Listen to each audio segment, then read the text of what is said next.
BJP ಕಾರ್ಯಕರ್ತರು ಭಾರತ್ ಜೋಡೋ ಪಾದಯಾತ್ರೆಯಲ್ಲಿ ಮಾಜಿ AICC ಅಧ್ಯಕ್ಷರಾದ ರಾಹುಲ್ ಗಾಂಧಿರವರ ಮೇಲೆ ಮಾಡಿರುವಂತಹ ಹಲ್ಲೆಯನ್ನು ಖಂಡಿಸಿ ವಿಜಯಪುರ ಜಿಲ್ಲಾ ಕಾಂಗ್ರೆಸ್ ಸಮಿತಿ ವತಿಯಿಂದ ಮುಖಂಡ ಹಮೀದ್ ಮುಷ್ರಿಫ್ ನೇತೃತ್ವದಲ್ಲಿ ನಗರದ ಡಾಕ್ಟರ್ ಬಾಬಾ ಸಾಹೇಬ್ ಅಂಬೇಡ್ಕರ್ ವೃತ್ತದಲ್ಲಿ ಬಿಜೆಪಿ ವಿರುದ್ಧ ಘೋಷಣೆ ಕೂಗುತ್ತಾ ಆಕ್ರೋಶ ಹೊರಹಾಕಿದರು.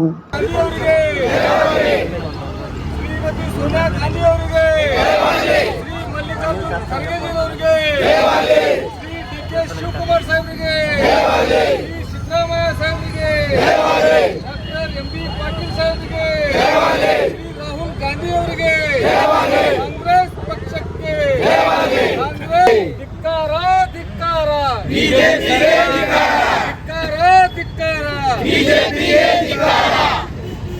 ಕಾಂಗ್ರೆಸ್ ಪಕ್ಷಕ್ಕೆ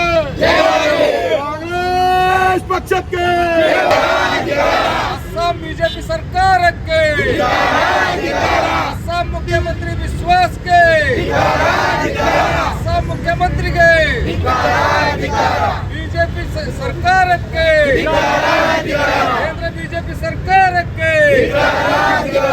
ಹೇಳಿ ಬಿಜೆಪಿ ಭಾರತ್ ಜೋಡೋ ಯಾತ್ರೆಗೆ ಬಿಜೆಪಿ ಸರ್ಕಾರಕ್ಕೆ ನರೇಂದ್ರ ಮೋದಿ ಅವರಿಗೆ ಬಿಜೆಪಿ ಸರ್ಕಾರಕ್ಕೆ ರಾಹುಲ್ ಗಾಂಧಿ ಮುಷಿಫ್ ಅವರಿಗೆ ಕಾಂಗ್ರೆಸ್ ಪಕ್ಷಕ್ಕೆ ಕಾಂಗ್ರೆಸ್ ಪಕ್ಷಕ್ಕೆ ಕಾಂಗ್ರೆಸ್ ಪಕ್ಷಕ್ಕೆ ಶ್ರೀ ರಾಹುಲ್ ಗಾಂಧಿ ಅವರಿಗೆ ಶ್ರೀ ರಾಹುಲ್ ಗಾಂಧಿ ಅವರಿಗೆ ಶ್ರೀ ಸಿದ್ದರಾಮಯ್ಯ ಅವರಿಗೆ ಶ್ರೀ ಸಿದ್ದರಾಮಯ್ಯ ಅವರಿಗೆ ಶ್ರೀ ಎಂ.ಬಿ. ಪಾಟೀಲ್ ಅವರಿಗೆ ಶ್ರೀ ಹಮೀದ್ ಮುಷ್ರಿಫ್. ಇವತ್ತು ಅಸ್ಸಾಂ ರಾಜ್ಯದಲ್ಲಿ ನಮ್ಮ ನಾಯಕರಾದಂಥ ಮುಂದಿನ ಪ್ರಧಾನಮಂತ್ರಿಗಳಂತ ಸನ್ಮಾನ್ಯ ಶ್ರೀ ರಾಹುಲ್ ಗಾಂಧಿ ಅವ್ರ ಮೇಲೆ ಒಂದು ಏನು ಹಲ್ಲೆಯನ್ನು ಮಾಡಿದ್ದಾರೆ ಅದು ಖಂಡನೀಯ ಅಂತ ನಾನು ಈ ಮೂಲಕ ಹೇಳಕ್ಕೆ ಇಷ್ಟಪಡ್ತೀನಿ. ಯಾಕಂದರೆ ಅಸ್ಸಾಂದಲ್ಲಿ BJP ಸರ್ಕಾರ ಇದೆ ಮತ್ತು BJP ಅವರು ತಮ್ಮ ಒಂದು BJP ಗುಂಡಾಗಳನ್ನ ಹಚ್ಚಿ ಈ ಒಂದು ಪ್ರವೃತ್ತಿನ ಅವರು ಮಾಡ್ಯಾರ. ಅದಕ್ಕೆ ನಾನು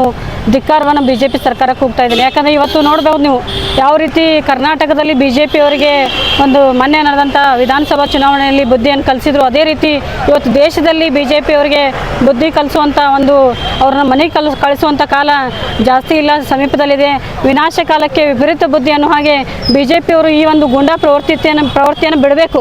ಇದೇ ರೀತಿ BJP ಅವರು ಗುಂಡಾ ಪ್ರವೃತ್ತಿಯನ್ನು ಮಾಡಬೇಕಾದ್ರೆ ನಾವು ಕೂಡ ಕಾನೂನನ್ನು, ಕಾಂಗ್ರೆಸ್ ಪಕ್ಷದವರು ಕಾನೂನನ್ನು ಗೌರವಿಸುವಂಥವ್ರು, ಕಾನೂನು ಮೇಲೆ ನಂಬಿಕೆ ಇಟ್ಟಂಥವ್ರು, ಕಾನೂನನ್ನು ಕೈ ತೆಗೆದುಕೊಳ್ಳುವಂಥ ಕೆಲಸ BJP ಅವರು ನಮ್ಗೆ ಒಂದು ಪ್ರೋತ್ಸಾಹವನ್ನು ಕೊಡಬಾರ್ದಂತ ಈ ಮೂಲಕ ಹೇಳಕ್ಕೆ ಇಷ್ಟಪಡ್ತೀನಿ. ಯಾಕಂದ್ರೆ ಇದೇ ರೀತಿ ನೀವು ಮುಂದುವರೆದಲ್ಲಿ ಇಡೀ ಅಸ್ಸಾಂ ರಾಜ್ಯದಲ್ಲೆಲ್ಲ ಇಡೀ ದೇಶದಲ್ಲೇ ನೀವು BJP ಅವ್ರ ಮೇಲೆ ನಾವು ಒಂದು ಪ್ರತಿಭಟನೆಯನ್ನು ಕೈಗೊಳ್ತೀವಿ ಅಂತ ಈ ಮೂಲಕ ಹೇಳಕ್ಕೆ ಇಷ್ಟಪಡ್ತೀನಿ.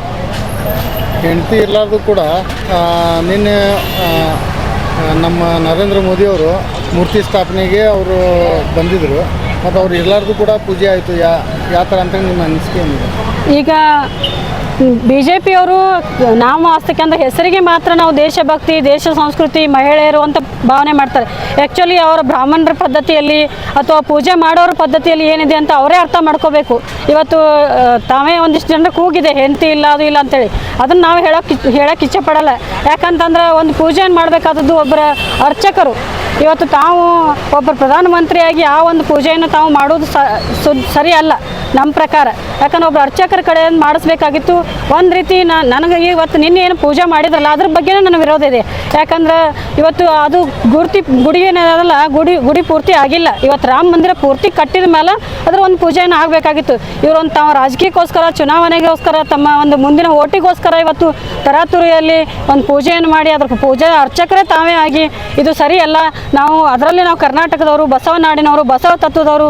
ಅದಕ್ಕೆ ನಾವು ಬಸವಣ್ಣನ, ನಮ್ಮ ಸಿದ್ದರಾಮಯ್ಯ ಸಾಹೇಬರು ಮೊನ್ನೆ ಬಸವಣ್ಣನವರು ಸಾಂಸ್ಕೃತಿಕ ಮನುಷ್ಯ ಅಂತೇಳಿ ಘೋಷಣೆ ಮಾಡಿದರು. ಅದಕ್ಕೆ ವಿಶ್ವಗುರು ಬಸವಣ್ಣ ಒಂದು ಜಿಲ್ಲೆಯವರಾಗಿ ನಾವು ಬಸವ ತತ್ವದವರು, ಬಸವ ಪೂಜಕರು ಅಂತ ಹೇಳಕ್ಕೆ. ನಾಲ್ಕು ಸಂಕ್ರಾಚಾರ್ಯ ಇರಲಾರ್ದು ಕೂಡ ಅವರು ಪೂಜೆಯನ್ನು ಆಚರಿಸಿದರು. ಅದೇ ಅದೇ ಹೇಳ್ತಾ ಇದ್ದೀನಲ್ಲ ಸರ್, ನನ್ನ ಪ್ರಕಾರ ಇವರು ಮೋದಿ ಅವರು ನಿನ್ನೆ ಪೂಜೆ ಮಾಡಿದ್ದೇ ತಪ್ಪು. ಅವ್ರೇನು ಅರ್ಚಕರಾಗಿ ತಾವೇ ಘೋಷಣೆ ಮಾಡ್ಕೋತಾರೆ. ಮತ್ತು ಅರ್ಚಕರಾದ್ರೆ ನಮ್ಮ ದೇಶದ ಪ್ರಧಾನಮಂತ್ರಿಗಳಾಗಿ ಆಗಿ ಮುಂದುವರಿಬೇಕು. ರಾಮ ಮಂದಿರ ಅರ್ಚಕರಾಗಿ ಮುಂದುವರಿಲಿಲ್ಲ. ಆ ಒಂದು ಪ್ರಧಾನಮಂತ್ರಿ ಹುದ್ದೆಗೆ ಅರ್ಹತೆ ಇದ್ದಂಥವ್ರು ಸಾಕಷ್ಟು ಜನ ನಮ್ಮ ದೇಶದಲ್ಲಿ ಅದಾರ. ಪ್ರಧಾನಮಂತ್ರಿ ಹುದ್ದೆಯನ್ನು ನಿಭಾಯಿಸ್ತಾರೆ. ತಾವು ಒಬ್ಬೊಬ್ಬ ಯಾವುದೋ ಒಂದು ವಿಷಯಕ್ಕೋಸ್ಕರ, ತಾವೊಂದು ಫೇಮಸ್ ಆಗೋಕ್ಕೋಸ್ಕರ, ತಮ್ಮ ಒಂದು ಪ್ರಚಾರಕ್ಕೋಸ್ಕರ ಇವತ್ತು ರಾಮನ ಪೂಜೆನೂ ತಾವೇ ಮಾಡ್ತಾರೆ. ಇವತ್ತು ಪ್ರಧಾನಮಂತ್ರಿ ಹುದ್ದೆನೂ ತಾವೇ ಇಟ್ಕೊಂಡಾರ ಅಂದ್ರೆ ಅದು ತಪ್ಪು. ಅವ್ರು ಅರ್ಚಕರಾಗಿ ಚೆನ್ನಾಗಿ ಪೂಜೆ ಮಾಡ್ತಾ ಇದ್ರೆ ಅವ್ರು ಸನ್ಯಾಸತ್ವ ಸ್ವೀಕಾರ ಮಾಡಿ ಅರ್ಚಕರೇ ಆಗಲಿ, ನಾವೆಲ್ಲಿ ಬೇಡ ಅಂತ ಹೇಳ್ತೀವಿ. ಈಗ ಭಾರತ ದೇಶದಲ್ಲಿ ಗಾಂಧೀಜಿಯವರು ಮತ್ತು ಲಾಲ್ ಕಿಲ್ಲಾದೇನು ನೋಟ್ನಲ್ಲಿ ಛಾಪಿದೆ, ಅದು ತೆಗೆದುಕೇಸಿ ಶ್ರೀರಾಮದು ಕೊಡುತ್ತೀನಿ ಅಂತೇಳಿ ಇದು ಮಾಡ್ತಾ ಇದೆ.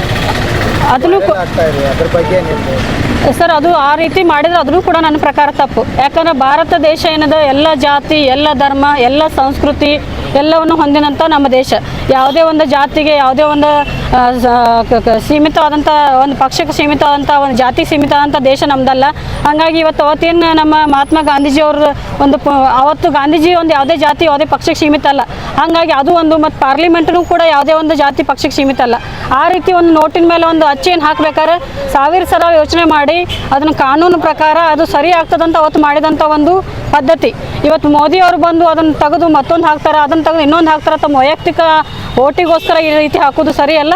ಇದು ಸಂವಿಧಾನ ವಿರೋಧಿ ಅಂತ ನಾನು ಹೇಳಕ್ಕೆ ಇಚ್ಛೆಪಡ್ತೀನಿ. ಇಂದು ವಿಜಯಪುರ ನಗರದ ನಮ್ಮ ಸಂವಿಧಾನ ಶಿಲ್ಪಿಯ ಬಾಬಾ ಸಾಹೇಬ್ ಅಂಬೇಡ್ಕರ್ ವೃತ್ತದಲ್ಲಿ ಒಂದು ಪ್ರತಿಭಟನೆಯನ್ನು ಹಮ್ಮಿಕೊಂಡಿದ್ದೇವೆ. ಇದರ ಉದ್ದೇಶ ಒಂದೇ, ನಮ್ಮ ರಾಷ್ಟ್ರೀಯ ನಾಯಕರಾದಂತಹ ರಾಹುಲ್ ಗಾಂಧಿಯವರ ಒಂದು ಯಾತ್ರೆಯನ್ನ ಅದಕ್ಕೆ ಸಾಕಷ್ಟು ವಿರೋಧಿಗಳು ಅದನ್ನ ತಡೆಗಟ್ಟಬೇಕಂತೇಳಿ ಪ್ರಯತ್ನ ಮಾಡ್ತಿದ್ದಾರೆ. ಈ ತಡೆಗಟ್ಟುವ ಪ್ರಯತ್ನ ಅವರು ಸಫಲರಾಗುವುದಿಲ್ಲ. ನಾವು ಈ ಯಾತ್ರೆಯನ್ನ ಕನ್ಯಾಕುಮಾರಿಯಿಂದ ಹಿಡ್ಕೊಂಡು ಕಾಶ್ಮೀರದವರೆಗೂ ಕೂಡ ಸುಮಾರು 6,000 ಕಿಲೋಮೀಟರ್ ಕೂಡ ಪ್ರತಿ ಮನದಲ್ಲಿ ಜನದಲ್ಲೂ ಜನರ ಧ್ವನಿಯಾಗಿ ಗುರುತಿಸುವಂತ ಯಾತ್ರೆಯನ್ನ ನಾವು ಸಫಲತೆಯಿಂದ ಮಾಡ್ತೀವಿ. ನಾನು ಇನ್ನೊಂದು ಹೇಳಲಿಕ್ಕೆ ಇಚ್ಛೆ ಪಡ್ತೀನಿ ಬಿಜೆಪಿದವರಿಗೆ, ಕೆಲವೊಂದು ಬೇರೆ ಬೇರೆ ಪಕ್ಷಗಳಿಗೆ.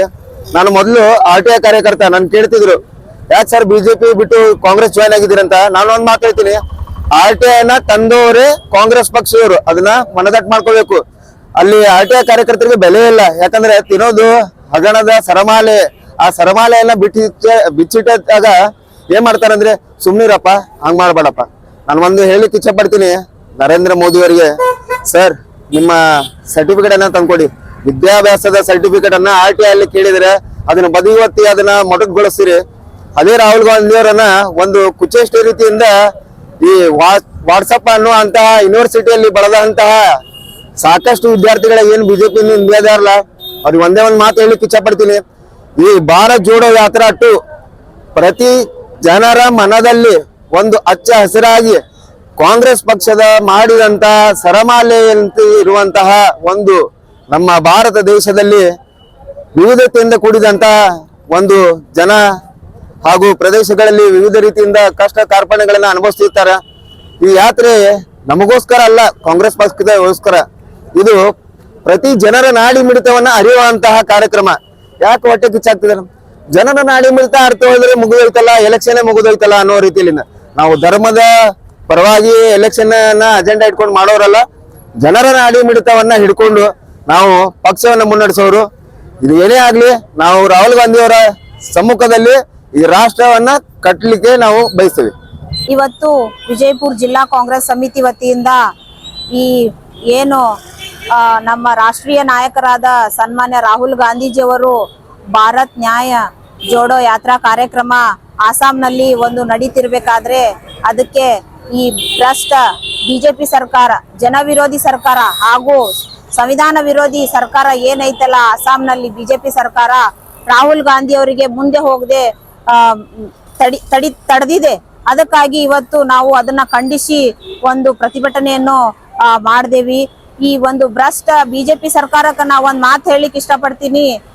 ನಿಮ್ದು ಏನು ಒಂದು ಗೂಂಡಾಗಿರಿ ಮಾಡ್ತಾ ಇದ್ರಲ್ಲ ನೀವು, ಆಸಾಂನ ಮುಖ್ಯಮಂತ್ರಿಗಳು, ನೀವೇನ್ ಒಂದು ಗೂಂಡಾಗಿರಿ ಮಾಡ್ತಾ ಇದ್ರಲ್ಲ, ಇದು ಬಹಳ ದಿನ ನಡೆಯುವುದಿಲ್ಲ. ಮುಂದಿನ ಲೋಕಸಭಾ ಚುನಾವಣೆಗೆ ನಿಮಗ ತಕ್ಕ ಪಾಠ ಜನಗಳು ನೀಡ್ತಾರ. ಕಾಂಗ್ರೆಸ್ ಸರ್ಕಾರ ಅಧಿಕಾರಕ್ಕೆ ಬಂದೇ ಬರ್ತೈತೆ ಅಂತ ನಾನು ಈ ಒಂದು ಸಂದರ್ಭದಲ್ಲಿ ಹೇಳಿ ನಾನೊಂದೆರಡು ಮಾತು ಮುಗಿಸ್ತೀನಿ. ಇನ್ನಷ್ಟು ಹೆಚ್ಚಿನ ಸುದ್ದಿಗಾಗಿ ನಮ್ಮ News11 ಕರ್ನಾಟಕ ಚಾನೆಲ್ಗೆ ಲೈಕ್ ಮಾಡಿ, ಶೇರ್ ಮಾಡಿ, ಸಬ್ಸ್ಕ್ರೈಬ್ ಮಾಡಿ.